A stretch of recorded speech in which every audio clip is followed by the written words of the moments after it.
Bonjour et bienvenue sur le site du podcast Histoire en série, créé et animé par Nicolas Charles et Johan Chanoir.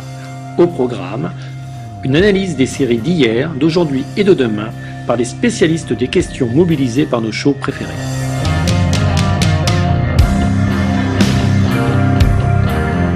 Histoire en série, c'est le podcast qui met en relation histoire, sciences humaines et séries.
Bonjour à tous, bienvenue dans Histoire en série qui est en mode Game of Thrones. En cette fin d'année 2021, on fait une série d'émissions avec tous les grands spécialistes francophones de la série, en tout cas, et des romans aussi. Et puis, je reçois aujourd'hui justement quelqu'un qui a écrit un ouvrage sur Game of Thrones aux presses universitaires François Rabelais. C'est Stéphane Rollet. Bonjour Stéphane.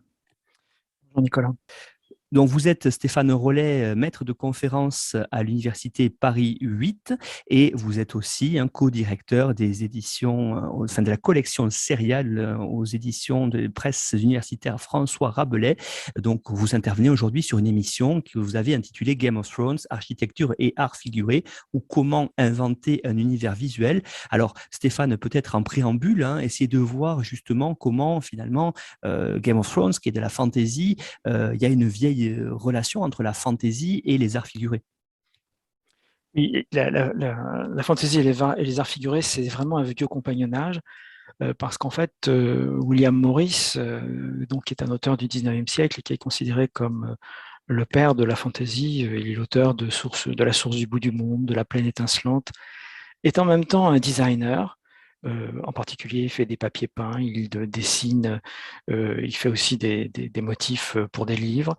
Il est imprimeur, il est fondateur du mouvement Arts and Crafts.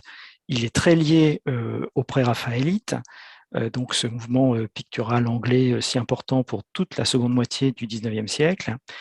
Et si vous voulez, cette espèce de double casquette qui est la sienne a en fait eu des conséquences importantes pour l'univers, pour décider de l'univers esthétique de la fantasy, et d'ailleurs en particulier au cinéma. Quand on pense aux films de Tolkien qui ont été adaptés par Peter Jackson, on retrouve certains éléments visuels qui sont directement en fait empruntés à ce mouvement esthétique, donc des pré-raphaélites et du mouvement Arts and Crafts, dont Maurice était un des principaux représentants.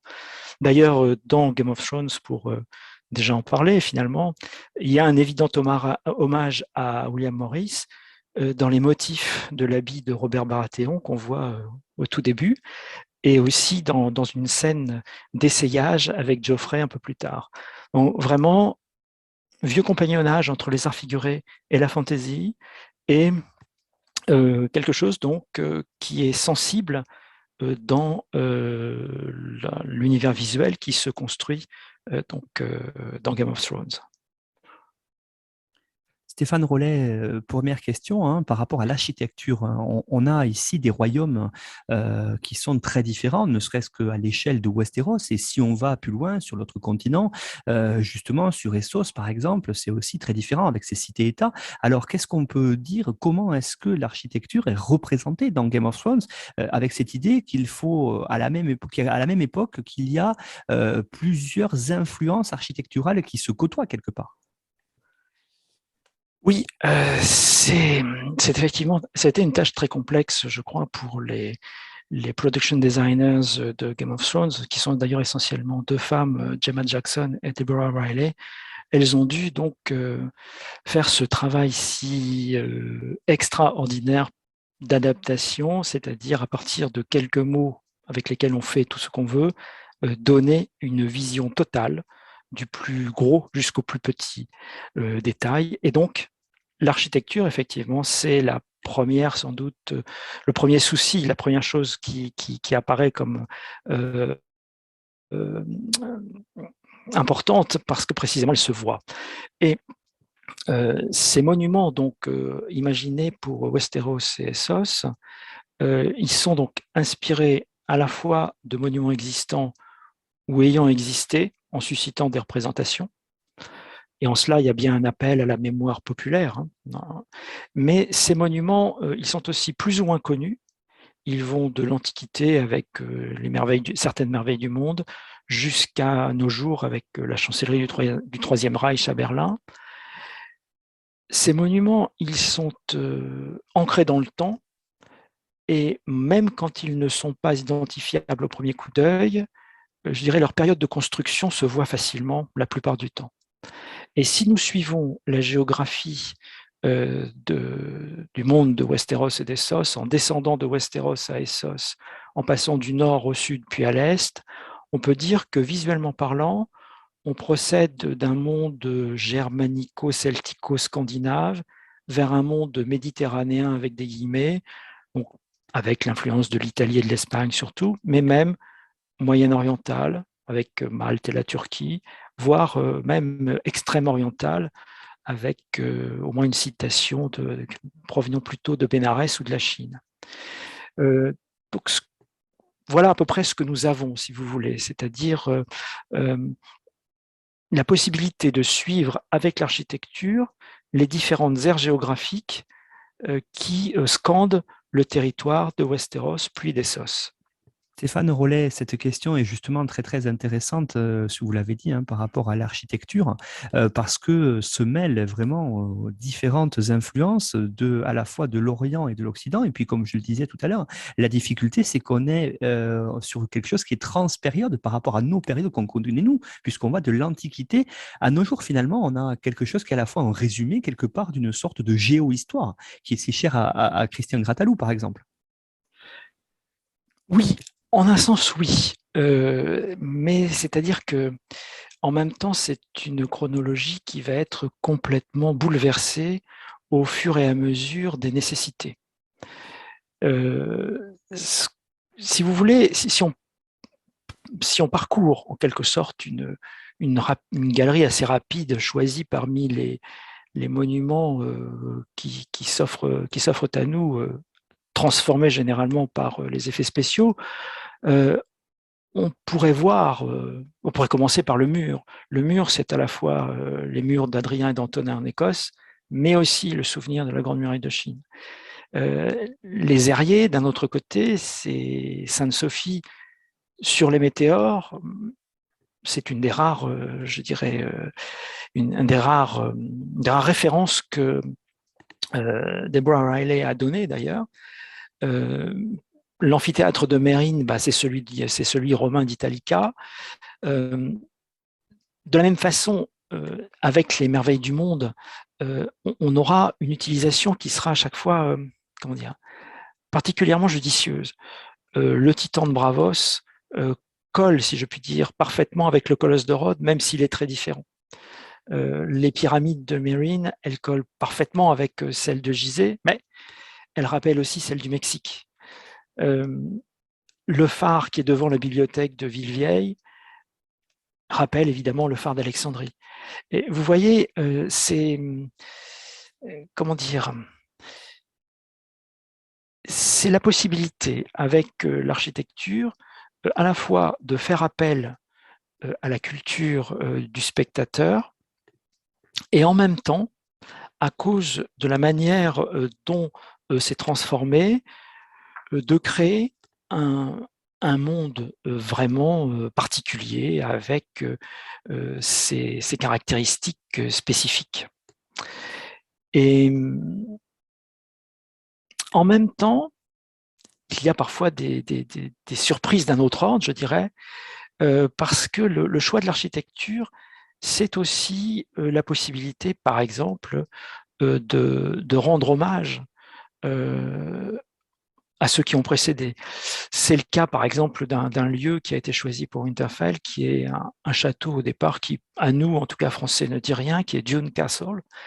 Mais ce Dune Castle, il est très important pour les Britanniques parce que c'est un lieu que l'on retrouve dans Waverley de Scott, le romancier du 19e. C'est un lieu qu'on retrouve dans le film Ivanhoé, dans la série Ivanhoé, dans le film des Monty Python Sacré Graal. Et donc, c'est un choix hommage, là, en même temps. Et qui, avec l'ensemble des effets spéciaux qui lui sont ajoutés, est totalement transfiguré. Donc, vous voyez,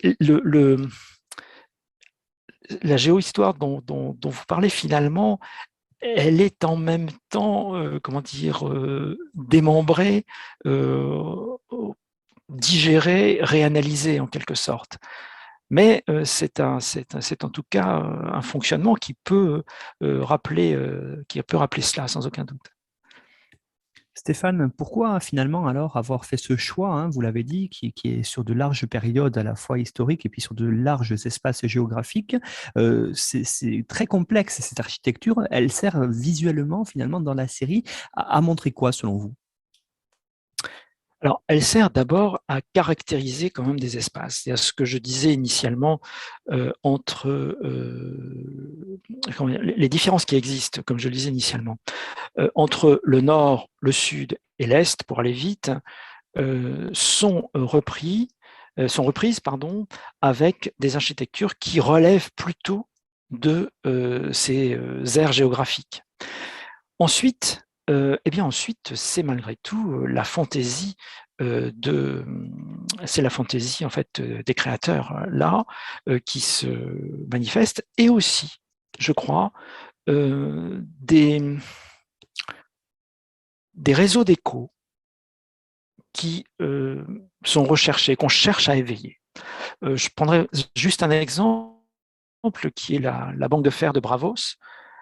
L'intérieur, pas l'extérieur, mais l'intérieur, ça a été clairement dit d'ailleurs par Deborah Riley, c'est la chancellerie du Reich, imaginée par Speer pour Hitler dès 1934 à Berlin.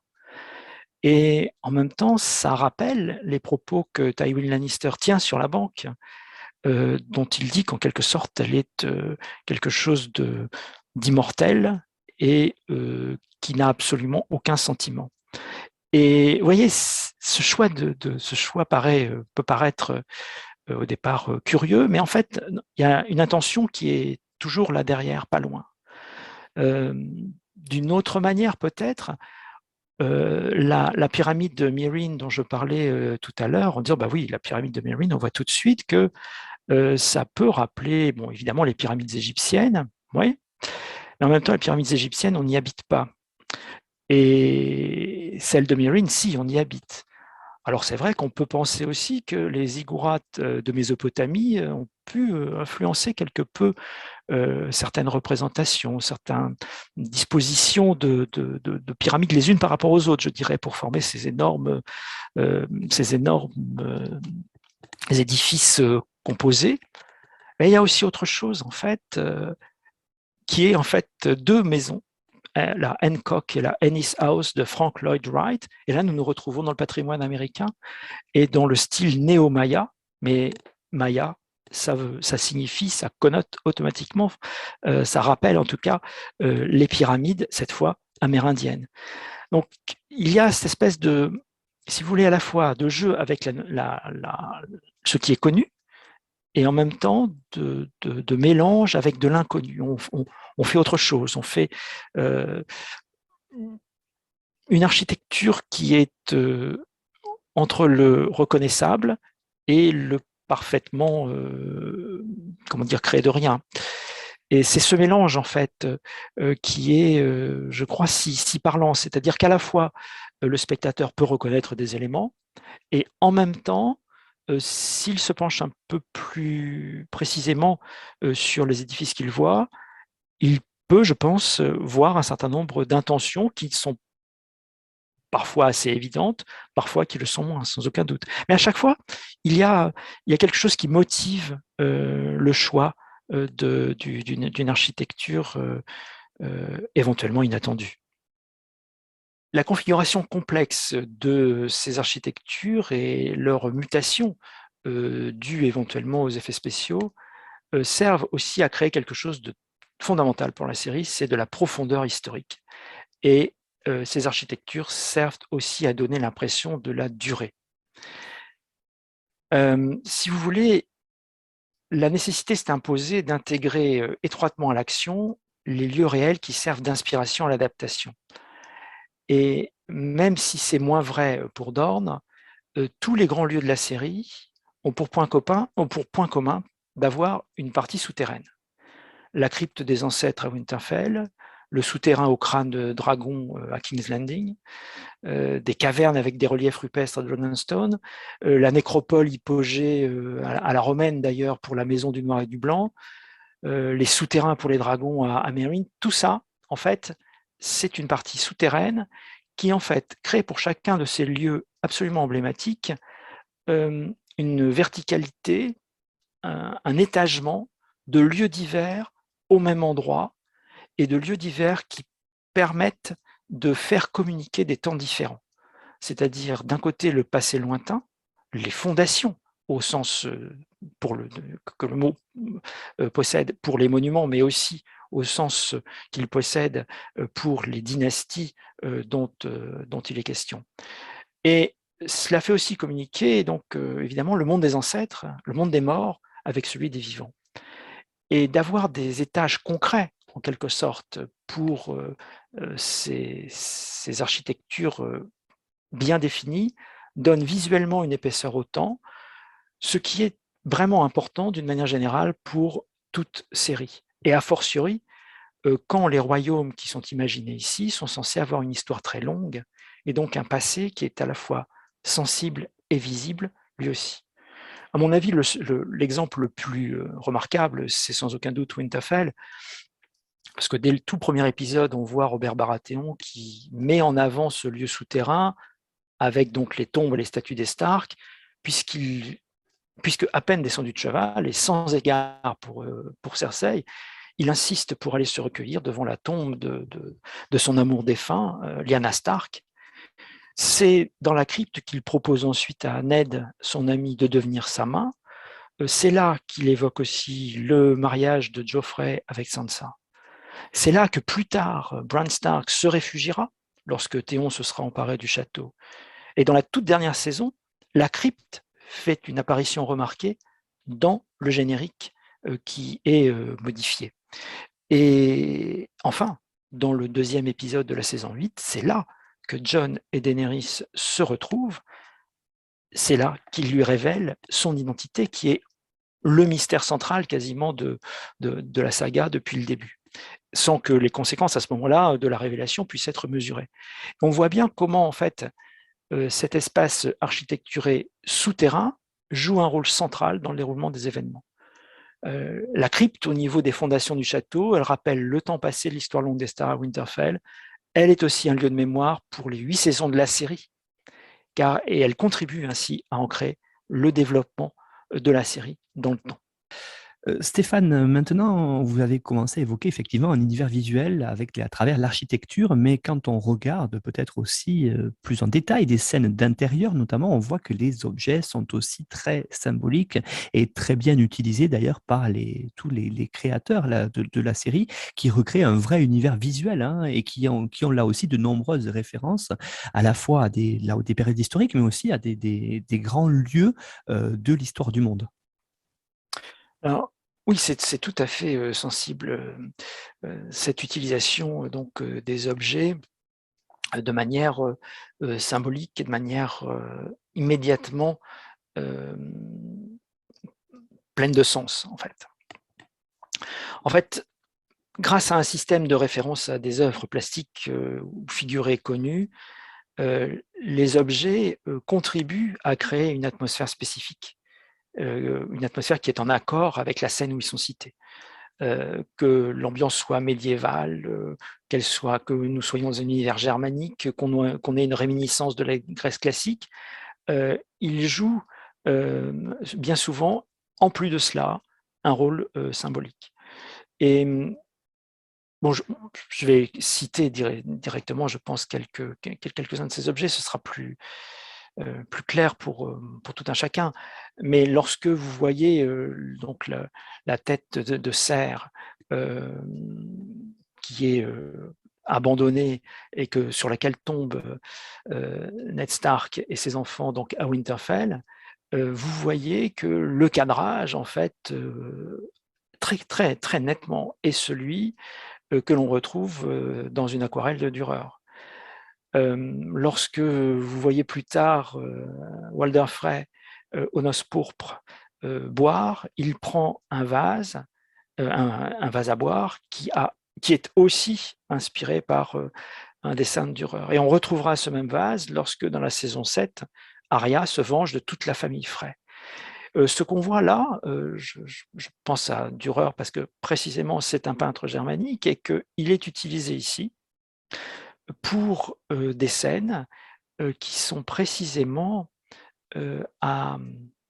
d'aspect, si vous voulez, germanique. Comme je le disais tout à l'heure, le nord, enfin la partie nord de Westeros, c'est pas simplement le nord, puisque là nous sommes aux jumeaux avec Frey, il est plutôt du côté de la Germanie, plutôt du côté germanique et scandinave.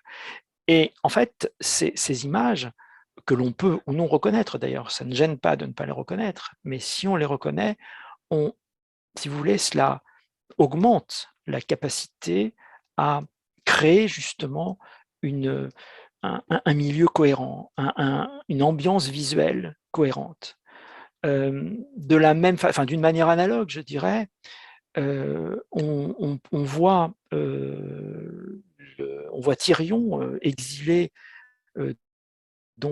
chez un riche marchand de Pynthos au début de la 5e saison, et on le voit avec surprise quand on connaît l'objet, boire dans une copie d'un gobelet extra célèbre qui est ultra célèbre, pardon, qui est en or, un des gobelets de Vafio. Et c'est un gobelet en fait qui a été trouvé par un archéologue grec et qui se trouve actuellement au Musée national d'Athènes, un objet absolument splendide. Alors pourquoi avoir ça ici? Précisément, Pynthos est une cité qui est montrée comme une cité, en fait, disons, d'Essos, sans aucun doute, une cité portuaire qui rappelle effectivement l'Ionie grecque, et montrer Tyrion en train de boire avec un gobelet pareil, c'est finalement connoter en même temps la richesse réelle de son hôte, c'est aussi donner du prestige aux objets qu'il possède, et cela va en fait avec la volonté, à ce moment-là en tout cas, de créer finalement un environnement de luxe d'une tonalité particulière, méditerranéenne, dans l'histoire qui est en train de se dérouler. On a quelque chose de plus, de plus complexe encore à Meereen. À Meereen, dans la salle du trône de Daenerys, on a en quelque sorte, si vous voulez, la contrepartie intérieure de ce que nous voyons à l'extérieur. Ce que je disais tout à l'heure, c'est que les pyramides étaient certes empruntées à l'Égypte, mais aussi au monde amérindien, et encore à ce grand architecte donc américain du début du XXe siècle, Frank Lloyd Wright. Et quand on passe à l'intérieur, eh bien, on retrouve l'influence de Wright avec des décors en bossage qui viennent directement de sa maison, de la maison Ennis House dont je parlais tout à l'heure, avec aussi des ouvertures de fenêtres qui rappellent à la fois le mouvement Arts and Crafts et Macintosh, à la fois aussi des structurations de tableaux de Mondrian. C'est extrêmement bizarre, quelque part, c'est fait pour surprendre, sans aucun doute, et en même temps, tous ces éléments forment un tout harmonieux, alors même qu'il est dans un style qui serait complètement disparate. On trouve parmi les meubles aussi bien une athénienne qui est un meuble, enfin une espèce de petit trépied, si vous voulez, avec une cuvette dans la partie supérieure, et qui est en fait inspiré par les trouvailles du XVIIIe à Pompéi. On a un tabouret d'un grand styliste français, une copie directement d'un grand styliste français du début XXe, tabouret Legrain. On a une table Regency, donc ça nous ramène au XIXe. Et pourtant, si nous regardons à quoi ressemble cette salle du trône, eh bien, je dirais, il y a cette impression d'harmonie avec des objets qui appartiennent pourtant à des sphères historiques, à des moments historiques complètement différents. Mais ça, c'est vraiment l'art, je dirais, des designers de Game of Thrones, d'avoir réussi finalement à nous transporter dans des univers crédibles, je dirais, et pas simplement avec des décors qui auraient été, je dirais, cheap, en fait. On est avec une recherche dans la décoration qui est extrêmement poussée et qui, je crois, contribue vraiment beaucoup à la vraisemblance, la crédibilité de ce qui nous est montré. Vous évoquiez à l'instant, Stéphane, l'idée qu'on était effectivement dans des décors très poussés, mais on pourrait dire la même chose au niveau des costumes, puisque certains acteurs, quand costumés, sont directement des références, là aussi, vous parliez de Dürer par exemple, mais à des tableaux historiques notamment. Ah oui, là, il n'y a pas de problème. Je disais tout à l'heure, donc Michel Clapton, qui est responsable des costumes, a fait un travail absolument extraordinaire. Et alors, simplement pour les costumes, je dirais qu'on reconnaît moins les costumes initiaux. Avec les ruines, pour des raisons évidentes, quand elles existent encore, on reconnaît. Lorsque les monuments, évidemment, subsistent, on les reconnaît. Lorsque, comme c'est le cas pour les merveilles du monde qui, à part les pyramides, n'existent plus, lorsqu'elles ont donné lieu à des représentations au cours du temps, en particulier d'ailleurs à la Renaissance, on peut les reconnaître quelque part. Avec les costumes, c'est plus complexe. Et je dirais que l'art est davantage dissimulé encore, me semble-t-il, avec les costumes. En revanche, il y a quelque chose avec quoi ils ont travaillé qui était tout à fait, comment dire cela, délicat. C'est qu'ils ont réussi à exploiter la ressemblance physique des acteurs avec des personnages célèbres immortalisés par des œuvres d'art, sculpture, peinture. Et ce travail contribue à ancrer les univers qui sont évoqués ici, qui sont des univers de fantasy, dans un système de référence historique. Là, je vais quelques exemples qui sont absolument évidents. C'est d'abord l'exemple de Robert Baratheon. L'acteur qui joue Robert Baratheon, Marc Haddy, est chauve et glabre. Et on le voit donc à l'écran, il semble sortir d'un portrait du roi Henri VIII par Holbein. Son fils, donc, qui est joué par l'acteur Jack Gleason, et ce Geoffrey Baratheon, qui est un véritable petit tyran, est très clairement le modèle physique qui a été choisi est celui de Caligula. Et on a un buste de Caligula qui nous a été conservé depuis l'Antiquité.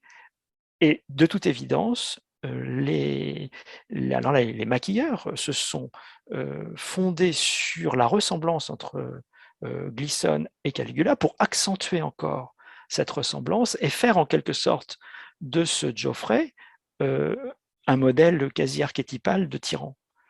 De la même façon, d'une manière analogue, vous voyez dans la seconde saison, on voit Tywin Lannister qui entre à Harrenhal et il est cuirassé, il est à cheval, c'est important, cuirassé, et il porte une écharpe pourpre.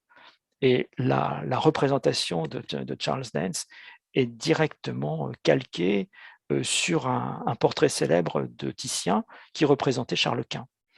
Là encore, on accentue en quelque sorte la ressemblance physique qui, jusqu'à un certain point, peut préexister. Dans le cas de Jack Gleeson, Charles Dance, c'est clair. Dans le cas de Marcadis, c'est une transformation totale. On accentue cette représentation, je crois, pour, en quelque sorte, renforcer la symbolique du personnage, le sens symbolique que revêt la fonction occupée par le personnage. Je dirais les choses me paraissent culminer avec Jon Snow au début de la 6e saison. Parce qu'au début de la 6e saison, Jon Snow est littéralement comparé au Christ. D'abord, il va, on sait, connaître une résurrection, mais justement, dans un premier temps, ce qu'on voit, c'est d'abord le Christ mort. Et il y a deux plans extrêmement nets où on voit un rappel direct d'une peinture célébrissime de Mantegna, donc un peintre de la fin du XVe, qui est une vue en raccourci, en très très fort raccourci, c'est-à-dire quasiment on a les pieds qui touchent la tête sur le tableau de Mantegna, qui avait beaucoup surpris à l'époque, et Jon Snow est cadré comme cela, une fois, pendant plusieurs secondes. Et de la même façon, un peu plus tard, on voit son cadavre, littéralement on le voit de côté, de profil, et là il y a vraiment encore une référence cette fois, encore une fois un peintre du Nord, Holbein, qui avait montré le cadavre du Christ tout seul, de profil. Et c'est assez saisissant. Et là encore, on a, si vous voulez, renforcé des impressions que faisait naître la peinture. L'idée justement de la solitude du personnage.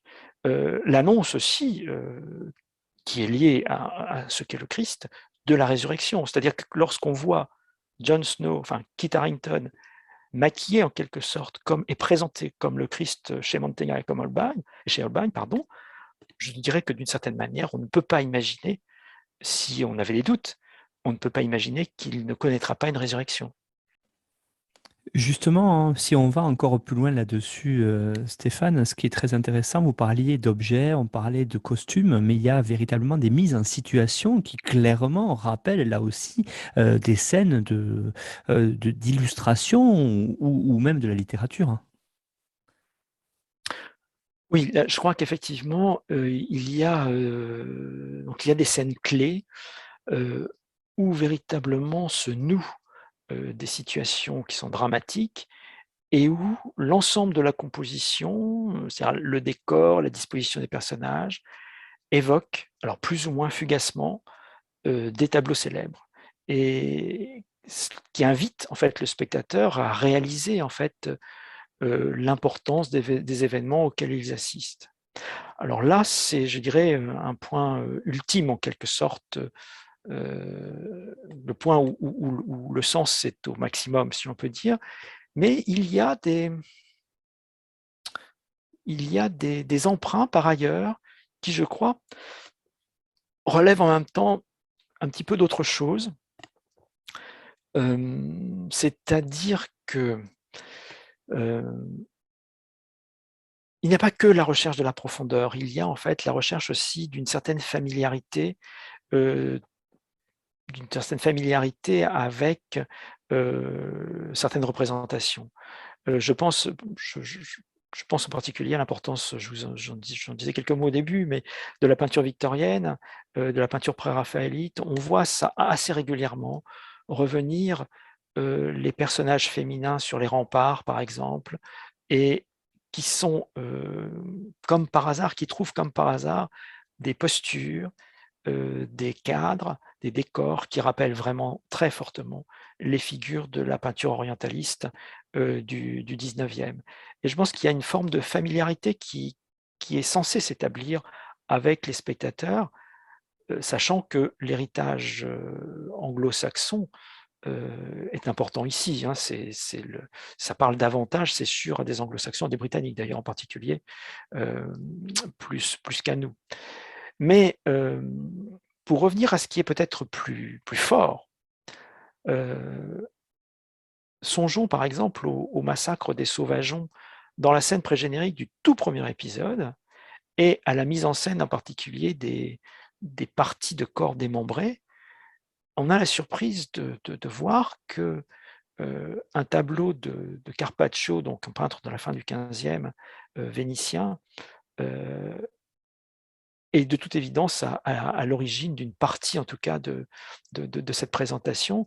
Il a peint un Saint-Georges, donc un Saint-Georges tuant le dragon, justement, affrontant le dragon. C'est à Venise, et dans la Scolia de San Giorgio degli Schiavoni, et on y voit les restes des pauvres gens que le dragon a mangés. Et lorsqu'on attaque en quelque sorte Game of Thrones, sans avoir été préparé du tout à voir ce que nous découvrons, là c'est par ça que nous commençons, c'est-à-dire un massacre dont la tonalité en quelque sorte diabolique, avec des guillemets, d'une certaine manière est soulignée par la référence à la peinture ancienne, à une peinture ancienne vraiment très célèbre. De la même façon dont je disais tout à l'heure, Jon Snow, je disais, est une figure christique, si l'on en juge par les références qui lui sont immédiatement accolées par le truchement en fait, de certains cadrages à la fin de la saison 5, au début de la saison 6, enfin plutôt, pardon, au début de la saison 6. Mais il y a même autre chose qui est carrément son rapprochement avec la figure de César. Bon, c'est un complot qui met fin à la vie de Jon Snow, en tout cas dans un premier temps. Et dans la représentation de Jon Snow dans la cour de Château Noir, hein, c'est-à-dire complètement à l'écart, littéralement abandonné de tous, avec le cadavre qui traîne carrément dans un coin, eh bien, il y a un écho immédiat avec un tableau représentant César après l'assassinat, en fait, qui est le sien, donc pendant les Ides de mars 44, un tableau de Jérôme, donc peintre français, peintre pompier du 19e. Et là, il y a une façon, si vous voulez, de souligner en quelque sorte des traits particuliers via les références justement à la peinture. On en trouve un autre, enfin, on en trouve de multiples autres exemples en fait, mais peut-être un que je soulignerai davantage que les autres, parce qu'il est d'une autre nature. En même temps, il ne fait pas tant référence à l'action qu'à la méditation. C'est au moment où, au début de la saison 6, en fait, Mélisandre, on trouve Mélisandre littéralement en train de méditer devant un miroir avec des bougies tout autour. Et vraiment, la scène rappelle très fortement, et certains cadrages, la Marie-Madeleine au miroir de Georges de la Tour, donc ce peintre du XVIIe siècle. Et c'est assez logique, si je puis dire. En tout cas, ça se comprend assez simplement, puisque Marie-Madeleine médite sur la figure du Christ, évidemment, et Mélisandre médite parce qu'elle a littéralement elle éprouve une crise de sa foi dans le Dieu rouge. Et il y a en quelque sorte une espèce de convergence qui est établie via le cadrage, via l'image, entre Mélisandre, donc personnage de fantaisie, et subissant une crise de foi, une crise de sa foi, et Marie-Madeleine méditant sur sa propre condition et sur la figure du Christ, justement. En conclusion, Stéphane, qu'est-ce qu'on doit retenir, qu'est-ce qu'on peut retenir, nous, en tant que spectateurs, sur l'univers visuel qui a été créé par les différents créateurs, costumiers et les autres autour de la série Game of Thrones? C'est un univers qui est complètement hybride et complètement composite et totalement cohérent. C'est-à-dire qu'en fait, à aucun moment, il ne laisse la fantaisie, pour le coup, au mauvais sens du terme, le caprice, prendre le pas sur une volonté d'intégrer toute référence dans un milieu particulier. Donc, après avoir décidé, si vous voulez, que le monde autour de Winterfell était plutôt un monde germanique et scandinave, les notations que l'on va avoir, même lorsqu'elles sont empruntées éventuellement à des artistes qui ne relèvent pas de la sphère germanique, iront malgré tout dans le sens d'un renforcement des impressions liées liées au milieu qui a été créé spécifiquement pour Winterfell, et ainsi de suite pour chacun des autres lieux. Et le caractère composite est vraiment très très très très fort, et il aurait pu aboutir à un kitsch de très très mauvais goût. Et en fait, c'est un écueil qui a été, à mon sens, constamment évité en se privant justement je dirais des plaisirs excessifs que les rapprochements auraient pu éventuellement faire naître. Là, il y a de façon constante une maîtrise qui, en fait, tend à n'utiliser les références que l'on peut retrouver que de manière parfaitement intégrée. Ce ne sont pas des citations qui sont particulièrement visibles. Il n'y a pas je dirais de clin d'œil ravageur. Non, mais l'idée, à certains moments, que l'on peut en quelque sorte faire appel à une forme d'implicite culturel ayant une certaine communauté pour rendre plus parlant l'univers donc qui est créé pour ce qui est quand même un immense univers de fantaisie avec littéralement plusieurs mondes et pas simplement un seul.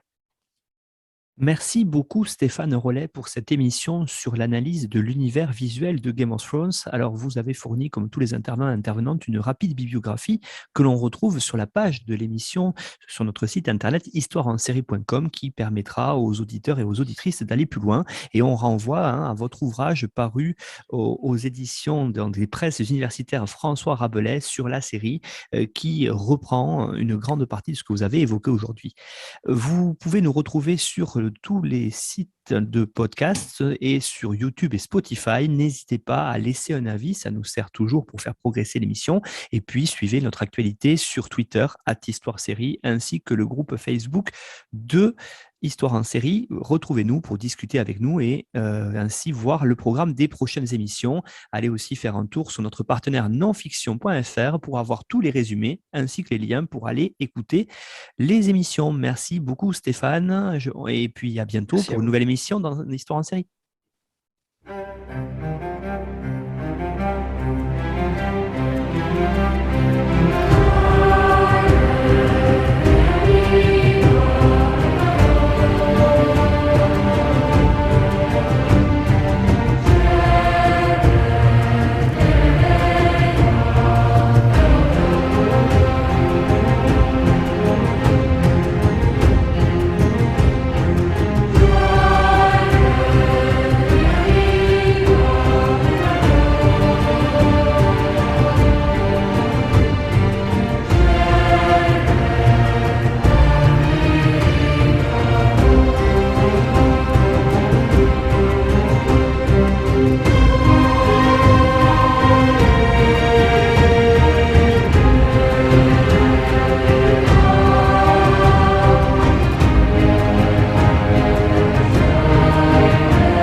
Retrouvez-nous sur Twitter @Histoire en série pour connaître le programme à venir ainsi que des conseils bibliographiques.